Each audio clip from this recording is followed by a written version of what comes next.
வணக்கம், welcome to Princy's Authentic Kitchen. இன்னைக்கு என் ஃப்ரெண்ட்ஸுக்காக வந்து நிறைய ரிக்வெஸ்ட் வந்திருந்தது. மீன் குழம்போட வந்திருக்கிறேன். இது ஒரு ரிக்வெஸ்ட் தான். மைத்திலோஜி கேட்டிருக்காங்க மீன் குழம்பு செய்து காட்ட சொல்லி. ஸோ இந்த மீன் குழம்பு எப்படி செய்யறேன்னு சொல்லி உங்களுக்கு ஸ்டெப் பை ஸ்டெப் காட்டித்தாரன். ஹீட்டை வந்து மீடியம் ஹீட்ல வச்சிருக்கேன். மீடியம் ஹீட்ல வச்சுக்கொண்டு 1.5 டேபிள் ஸ்பூன் எண்ணெய் இருக்கு. இந்த எண்ணெய் இதில் விடுங்கோ. விட்டுட்டு இந்த எண்ணெயை கொஞ்சம் கொதிக்க விடுவோம். ஸோ இந்த எண்ணெய் கொஞ்சம் ஹீட் ஆகிட்டு ஒரு சின்ன வெங்காயத்தில் பாதி எடுத்து வெட்டி வச்சிருக்கேன். இதை இதில் போடுங்க. இதில் வந்து 4 உள்ளி எடுத்து சின்ன சின்ன வெட்டி இருக்கிறேன். அதில் அடிக்க 8 கிராம் வருது. இதில் வந்து இஞ்சி வந்து ஒரு 3 கிராம் இருக்குது. இதையும் இதில் போடுங்க. இதில் 2 சின்ன பச்சை மிளகா வெட்டி வச்சிருக்கேன். இதையும் போடுங்க. இதில் வந்து 2 காம்பு கருவேப்பிலை இருக்குது. இதையும் இதில் போடுங்க. இதில் வந்து 1 டீஸ்பூன் சின்ன சீரகம் இருக்குது. சின்ன சீரகம் முதல் நாங்கள் போடுறதில்ல ஏன்னு சொன்னால் டக்குன்னு எரிஞ்சிடும். ஸோ அதால் தான் வெங்காயம் எல்லாம் போட்ட பிறகு சின்ன சீரகத்தை போடுறது. ஸோ இதில் 1 டீஸ்பூன் சின்ன சீரகம். ஸோ இதை போட்டுட்டு ஒரு 3 நிமிஷம் இல்லை ஒரு 4 நிமிஷம் இதை வதங்க விடுவோம். ஸோ இந்த ரெசிபி வந்து ரிக்வெஸ்ட் பண்ணியிருந்தீங்க மைத்திலோஜி, உங்களுக்காண்டி இந்த ரெசிபி. சாரி லேட் ஆகிட்டு 1.5 நிமிஷமாக இதை வதங்கி கொண்டிருக்கு. இதை மிக்ஸ் பண்ணி விடுங்க.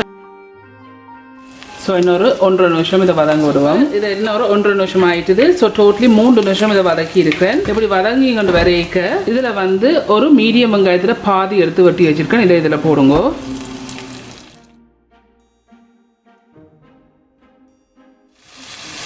ஸோ இதை மிக்ஸ் பண்ணி போட்டு இந்த தக்காளி பழத்தையும் ஒரு 3 நிமிஷம் நல்லா வதங்க விடுவோம்.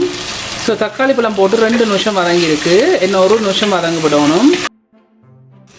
ஸோ இப்போ 1 நிமிஷம் ஆகிட்டு ஸோ இல்லாமல் 3 நிமிஷம் இதை வதக்கி இருக்கிறேன். இந்த வதக்கின பிறகு கொடுவா மீன் இருக்குது. 300 கிராம் கொடுவா மீன் இருக்குது. இப்போ இதை இதில் போடுங்க.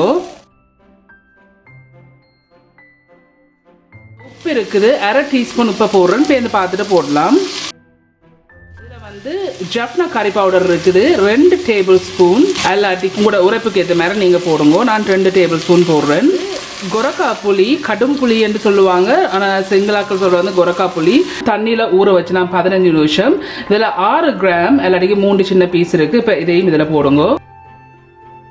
வந்து தண்ணி இருக்குது. 1/2 கப் தண்ணி எல்லாட்டிக்கு 375 மில்லி லிட்டர் தண்ணி இருக்குது. இப்போ தண்ணியும் இதில் விடுங்க.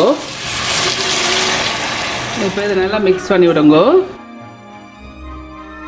ஸோ இப்போ இதை நான் நல்லா மிக்ஸ் பண்ணிவிட்டு மூடி போட்டு ஒரு 10 நிமிஷம் மீடியம் ஹீட்லேயே அவியோட போகிறேன். ஆனால் இடக்கிட கிளறி விடுங்க. இப்போ 5 நிமிஷமாக தான் இது கொதிச்சோன்றிருக்கு மீடியம் ஹீட்லேருந்து. இப்போ நல்லா மிக்ஸ் பண்ணி விடுங்க. உப்பை செக் பண்ணி பாருங்க.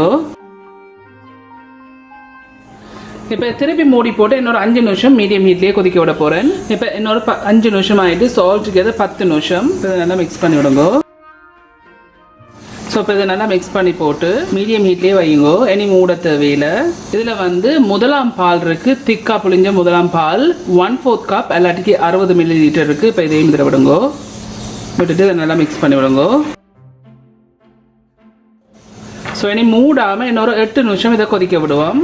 ஒரு 5 நிமிஷமாக இருக்குது. இதை மிக்ஸ் பண்ணி விடுங்கோ. ஸோ மிக்ஸ் பண்ணி போட்டு இன்னொரு 3 நிமிஷம் இதை கொதிக்க விடுவோம். ஸோ இன்னொரு 3 நிமிஷம் ஆயிட்டுது. இதை நல்லா மிக்ஸ் பண்ணி விடுங்க. இப்போ நான் அடுப்பை நிப்பாட்டிட்டேன். ஸோ இந்த கறி வந்து செய்து முடிஞ்சுது. ஸோ இது ஒரு விதமாக நான் இந்த மீன் கறி வைக்கிறது.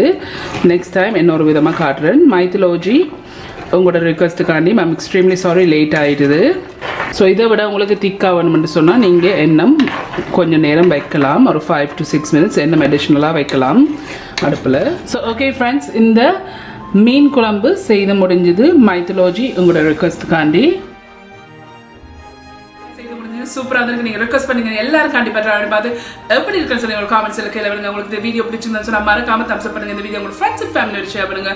உங்களுக்கு வந்து இந்த சேனல் வந்து இன்ட்ரெஸ்டிங்காக பிடிச்சிருந்ததுன்னு சொன்னால் சப்ஸ்கிரைப் பட்டன் அமைத்தி அதுக்கு பக்கத்துக்கு பெல் ஐக்கான் அமைத்தினா தான் நான் அப்லோட் பண்ணுற வீடியோஸ் எல்லாம் உங்களுக்கு நோட்டிஃபிகேஷன்ஸ் வரும்.